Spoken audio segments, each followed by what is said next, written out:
A man outside Dallas feels a pressure in his chest that has not gone away in 20 minutes. A teenager is brought into a Chicago trauma bay after a car left the road. A woman arrives at a hospital north of Atlanta at 4 in the morning, in labor, 6 days early. A father in rural Kansas is driving with a feverish 4-year-old and doing arithmetic about how long the nearest emergency department is going to take. They all arrive at the same kind of place, and they all see the same version of it. Sliding doors, a security officer, a desk, a waiting room with fixed chairs, a nurse asking questions in an order that seems slightly odd, a plastic bracelet printed with a name and a date of birth. Then corridors, monitors, scrubs, an elevator, fluorescent light, and that is true. It is also about a tenth of the building. Behind the walls of any American hospital is a second hospital that almost no patient ever sees. Boilers and chillers, generators and switchgear, oxygen tanks and vacuum pumps. A pharmacy that is closer to a manufacturing plant. A laboratory. A sterile processing department. A kitchen producing several hundred individually specified meals, a laundry, a loading dock, waste rooms sorted into 6 streams, server rooms, and a maintenance shop where somebody is fixing a door closer at 11 at night because a fire door that does not latch is a clinical problem. And the two hospitals see completely different objects. The patient sees a bed. The other hospital sees a scarce resource that has to be cleaned. The patient sees a blood test. The other hospital sees a labeled specimen that must be identified, transported, analyzed on a calibrated instrument, quality checked, and attached to the correct record before anyone can act on it. The patient sees a surgeon hold out a hand for a clamp. The other hospital sees the end of a cycle involving decontamination, inspection, assembly, steam under pressure, a biological indicator, a tracking barcode, storage, and delivery.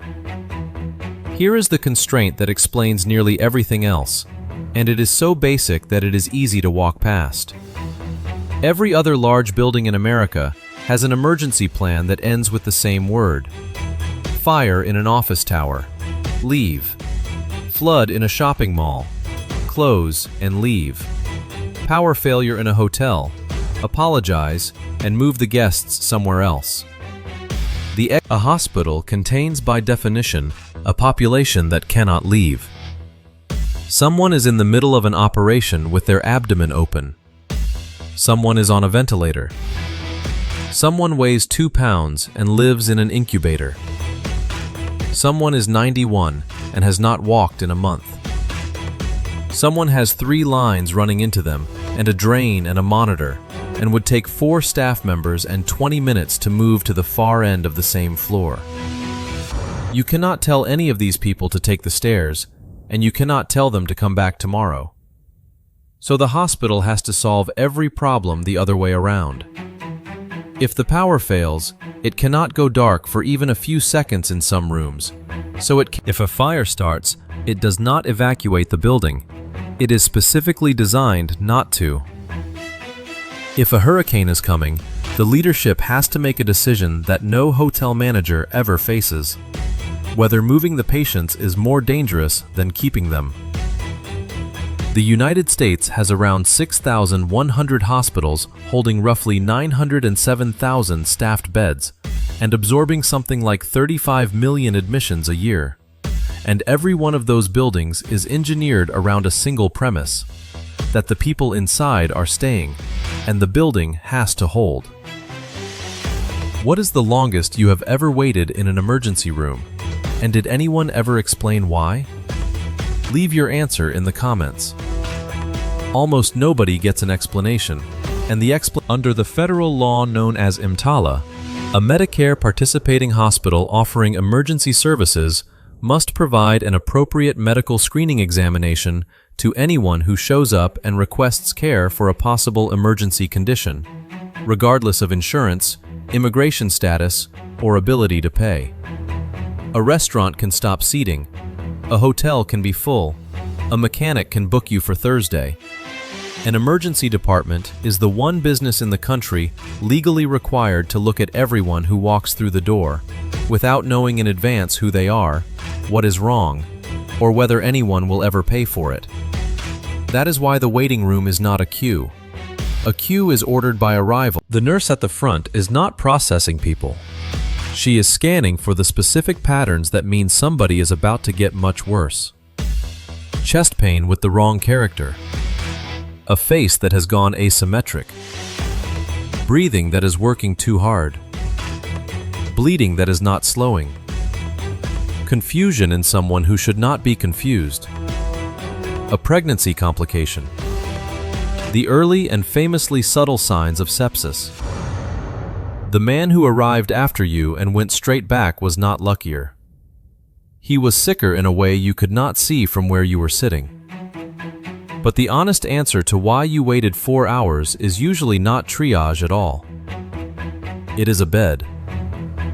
When the inpatient floors are full, patients who have been admitted stay in the emergency department. The industry calls it boarding. And the treatment room they occupy, the waiting room grows. Ambulance crews stack up, unable to hand over their patients, and a bottleneck that actually exists on the 7th floor becomes visible only in a plastic chair on the ground floor. You were not being ignored. You were standing at the far end of a queue for a room that had not yet been cleaned. Which raises a question most people never think to ask. When exactly does a hospital bed become available? Not when the patient leaves it. A bed becomes available after the discharge is completed. The room is stripped, cleaned, and disinfected to a specified process, inspected, restocked, released in the computer system, and matched to a patient whose... Until every one of those has happened, the bed is a piece of furniture. This is why large hospitals now run bed management teams and centralized capacity centers where staff watch screens showing occupancy, expected discharges, cleaning status, emergency department demand, operating room schedules, intensive care capacity, and incoming transfers from smaller hospitals in the region. The word the industry uses for all this is flow, which sounds serene and is not. Flow is the management of pressure across a building where every space is a constraint on every other space. A single patient may move from the emergency department to imaging, from imaging to an operating room, from there to recovery, from recovery to intensive care, and eventually to a regular floor. And each of those moves delay any one of them, and the effect propagates in both directions. The transporter pushing a bed down a corridor looks like the simplest job in the building and is not. That patient may be on oxygen, attached to an infusion pump, wearing a monitor, carrying a drain. The route has to be clear, the elevator has to arrive, the receiving department has to be ready to take them, and the person on the bed has to be the person the destination is expecting. A hospital is full of movement. What it cannot afford is movement that becomes confusion. In an ordinary building, air is scenery. In a hospital, air has a direction, and the direction is part of the treatment. An airborne infection isolation room is held at negative pressure relative to the corridor, which means that when the door opens, the point is containment. Whatever a patient with tuberculosis or a similar airborne infection is putting into that air, the building is arranged so it does not join the hallway.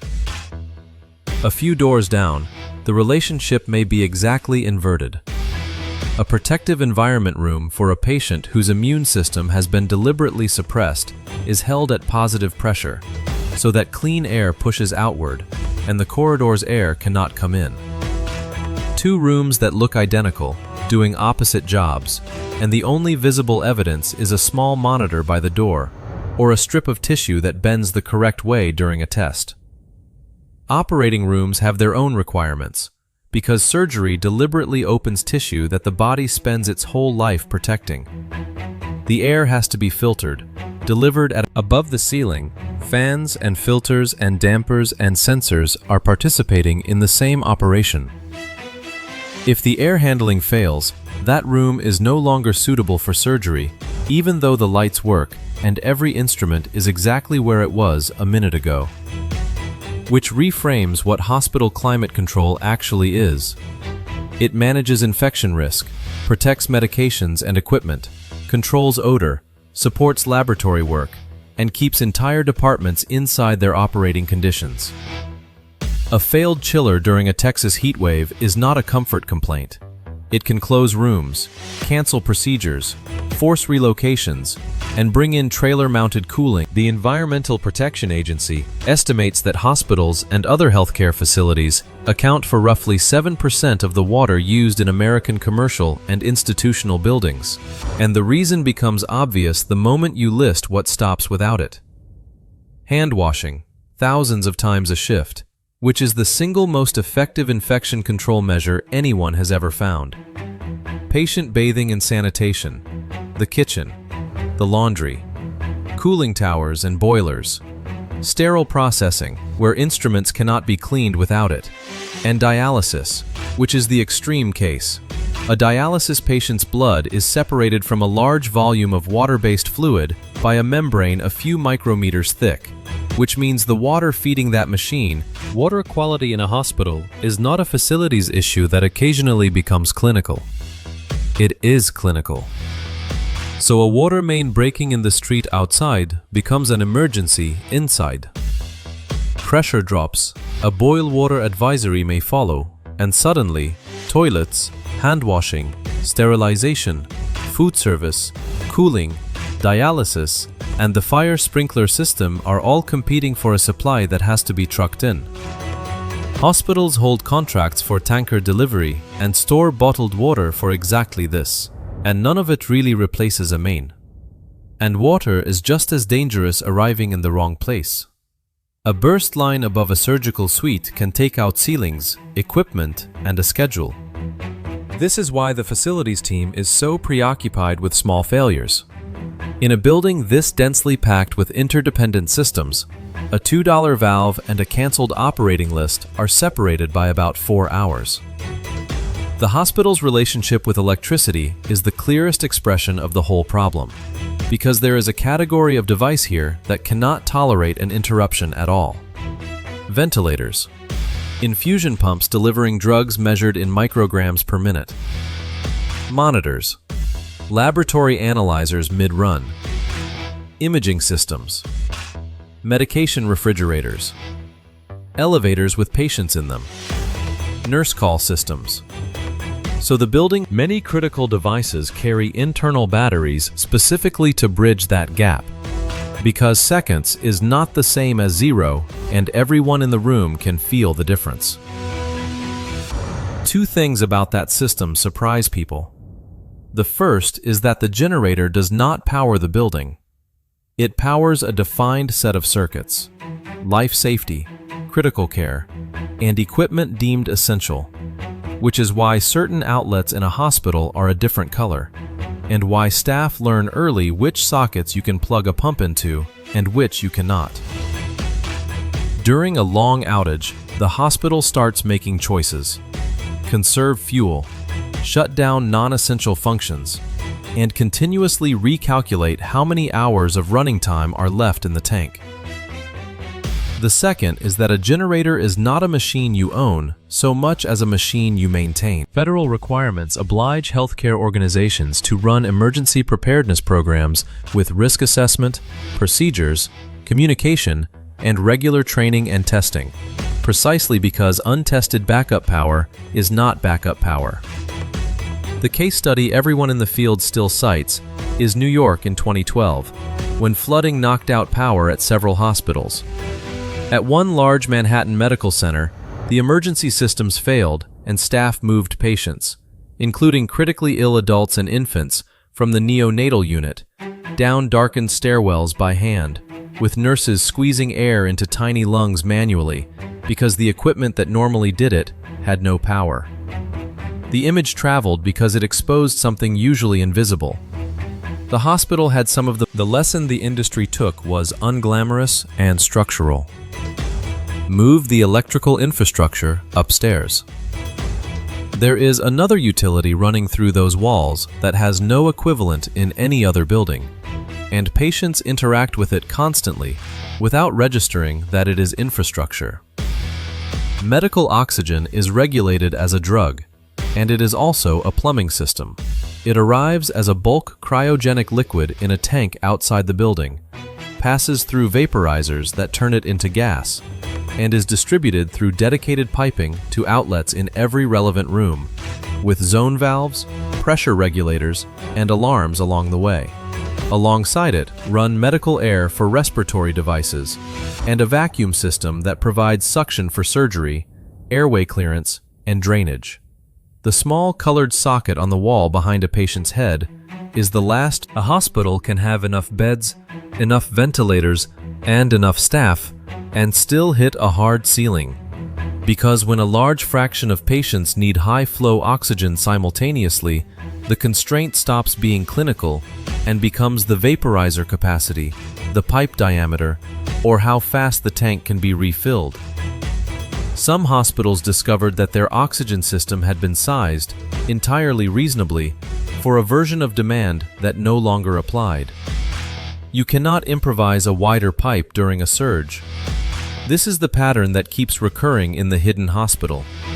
The clinical decision is visible, and the physical limit is not, right up until the moment the physical limit is the only thing that matters.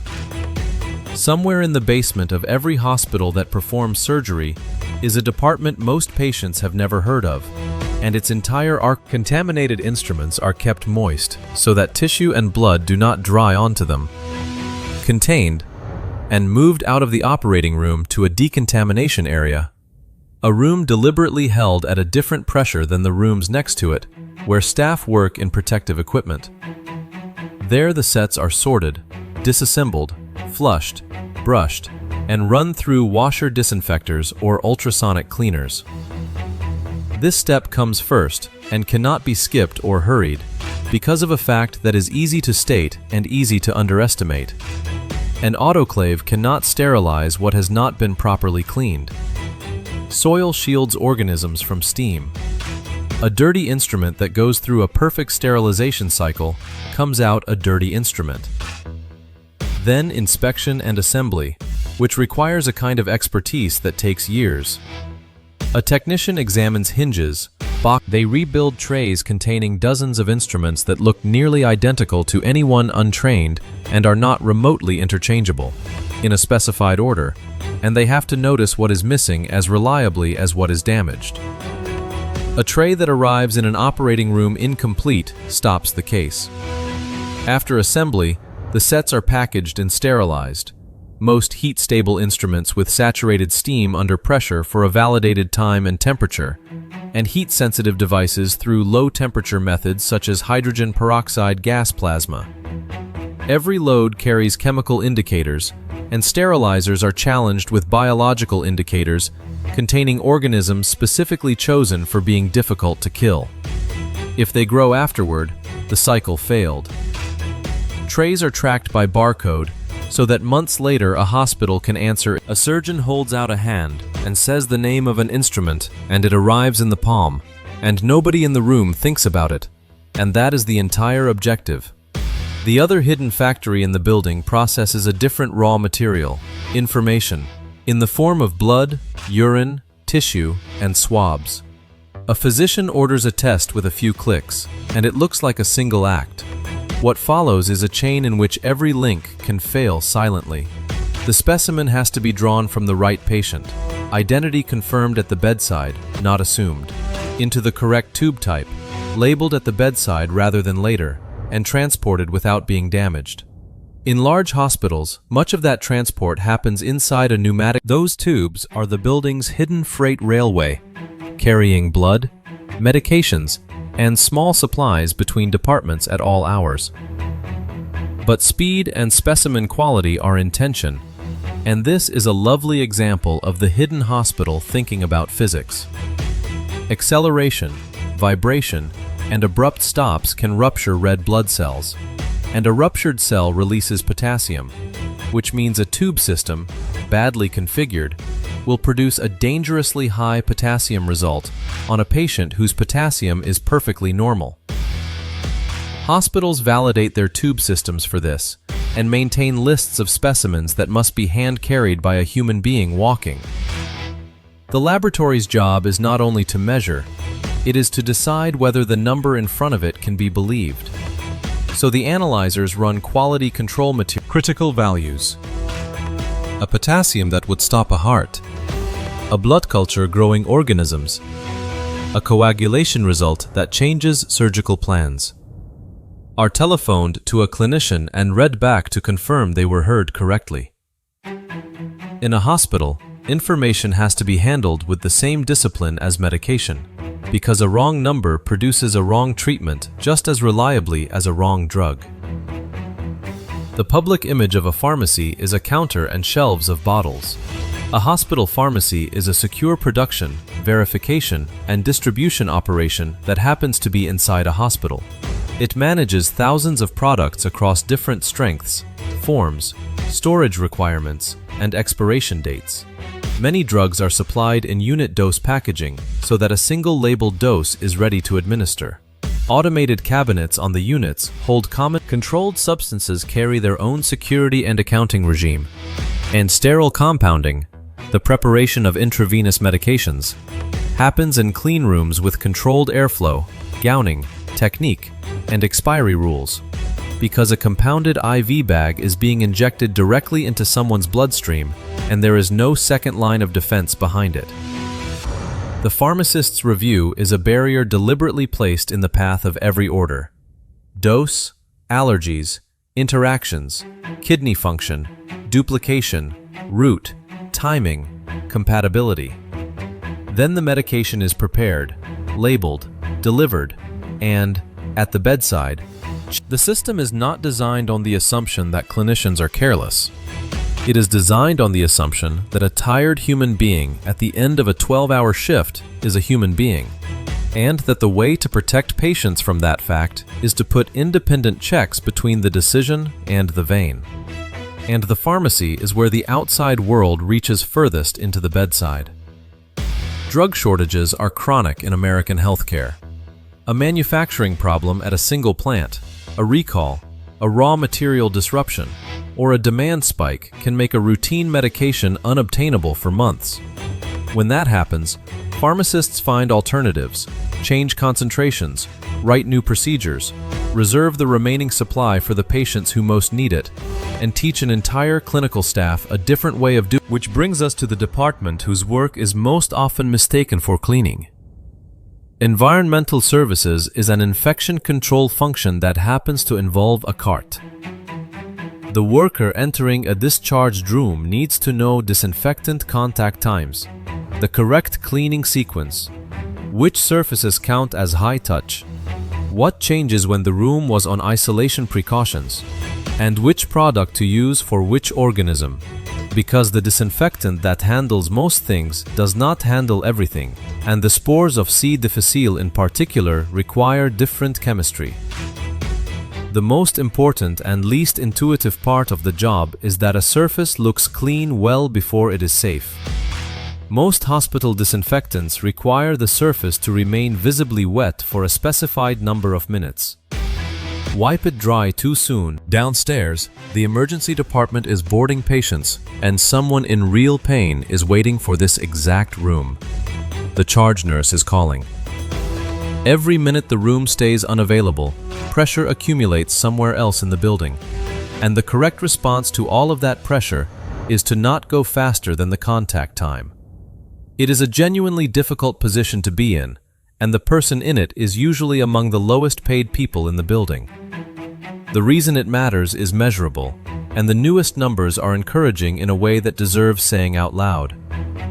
The CDC's Point Prevalence Survey, that is down from 1 in 31 in 2015 and 1 in 25 in 2011. Patients were 27% less likely to have such an infection than 8 years earlier. And that improvement held even though the 2023 patients were older and staying longer. Central line bloodstream infections roughly halved. catheter-associated urinary infections more than halved. C.-difficile fell by more than half. This is what invisible work looks like when it is actually working. A number moving in the right direction for a decade with no headline attached to it. The survey also shows where the problem remains stubborn. Pneumonia and surgical site infections barely moved, and around 6 in 10 infections are not linked to any device or procedure at all, which means they are harder to protocol away. And at that moment, the facility's technician on call is not building support. He is part of clinical care, and so is everyone like him. The list is long and almost entirely absent from the public image of a hospital. Boiler operators watching steam and hot water. Electricians testing panels and emergency circuits. Plumbers maintaining water, waste, and medical gas lines. HVAC mechanics verifying that an isolation room still holds the pressure differential it is certified to hold. A test that has to be repeated because rooms drift. Elevator technicians, in a building where a stuck elevator can be a patient stuck between floors. Interpreters, without whom consent is not really consent. Unit secretaries who are the reason a page reaches the right person. Supply clerks. Security officers who de-escalate. A ventilator that powers on is not a ventilator that is ready. It has to deliver accurate pressures and volumes, pass its internal checks, connect correctly to oxygen and air, and be properly cleaned between patients. An infusion pump has to deliver exactly the programmed rate, because the difference between the programmed rate and the actual rate is the difference between a therapy and an overdose.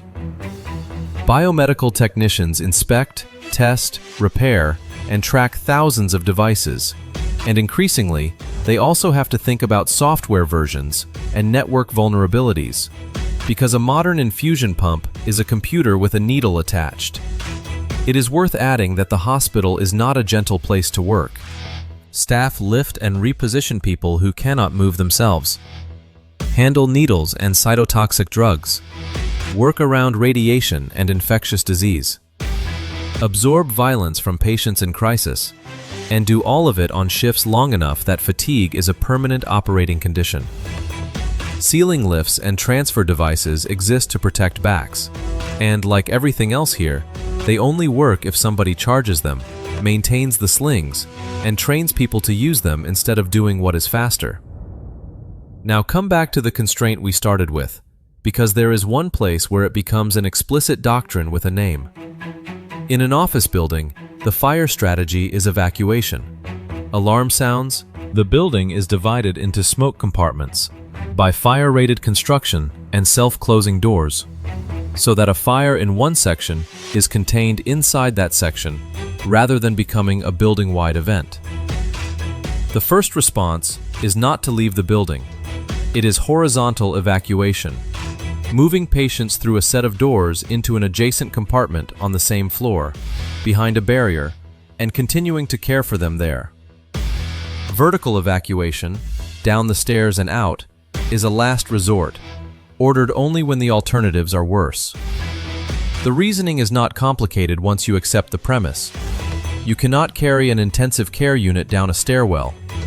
A patient mid-operation cannot be moved at all until. So instead of building an escape route, the hospital builds a series of increasingly protected rooms and buys time by construction rather than by movement. Sprinklers, compartmentation, fire-rated doors, alarm systems, and drilled staff procedures all exist to hold the hazard still long enough to protect people who cannot protect themselves. This is the whole hidden hospital in one idea. Everywhere else, safety means getting out. Here, safety means the building holding on. There is now a second infrastructure layered over the first one, and it fails differently. The electronic record holds orders, allergies, medication histories, results, images, notes, and discharge instructions. Scheduling systems run operating rooms. When all of that stops, a ransomware attack, a network failure, a botched update, The hospital does not get to stop needing to provide care. It switches to downtime procedures, paper forms, handwritten medication administration records, manually written labels, verbal orders with readback, runners carrying results by hand. Staff train for this, and it works, and it is slow. The dangers are specific and predictable. Duplicate orders because nobody can see what was already given. Results that arrive on paper and get lost. Identification errors without barcode confirmation. And a documentation backlog that has to be reconciled into the electronic chart for days afterward. Meanwhile, the hospital may go on diversion, sending ambulances elsewhere, and postpone anything. A hospital cannot treat an attack on its systems as an office inconvenience, because the systems are load-bearing for imaging, pharmacy, laboratory, and communication. Attacks on healthcare organizations have measurably delayed care, and the delay is the harm. The digital hospital and the physical one are now the same building. And then there are the days when the hospital becomes more necessary at exactly the moment its own systems are under the most stress. A severe winter storm closes the highways, and staff sleep in conference rooms and empty patient rooms because the alternative is not being able to get back for the next shift. Food service stretches supplies to feed patients, staff, families, and sometimes emergency responders. In a region where every restaurant and store is shut, the hospital becomes an island of light in a county that has temporarily stopped. A hurricane produces a harder problem because it arrives with warning and forces a decision. Windows are protected, fuel is topped off, supplies are counted, patients who can safely go home are discharged early, elective procedures are canceled, and staff teams are designated to stay in the building for the duration. Then leadership has to choose, evacuate or shelter in place. Moving critically ill patients is itself dangerous and takes days to organize. Staying means betting that the building holds. There is no risk-free option, only a judgment made in advance with incomplete. Healthcare coalitions and mutual aid arrangements coordinate beds, ambulances, supplies, and information across a region. A hospital near a wildfire transfers patients to another county. A trauma center absorbs casualties from a smaller facility after a tornado. A children's hospital takes pediatric patients so a general hospital can free capacity. Which matters most where the network is thinnest. In rural America, the hospital may be the only facility for 50 miles. And when a rural hospital closes or drops a service, the consequence is not measured in jobs. It is measured in distance. A longer ambulance run. A pregnant patient driving 90 minutes to deliver. A heart attack reaching definitive care later than it should. About a third of American community hospitals are rural, and they operate with fewer staff. The hardest transition in a hospital is not admission. It is leaving.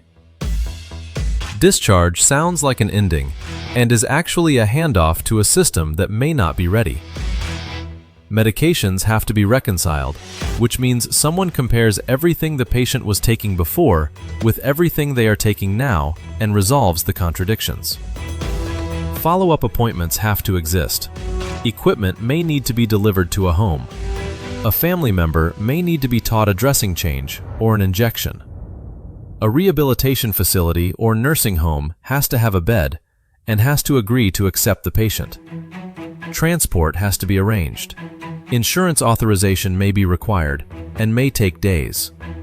So a patient who is medically ready to leave can spend another 3 days in a hospital. The bottleneck people experience in a plastic chair on the ground floor sometimes originates in a nursing home's staffing shortage 20 miles away, or in an insurance company's authorization queue.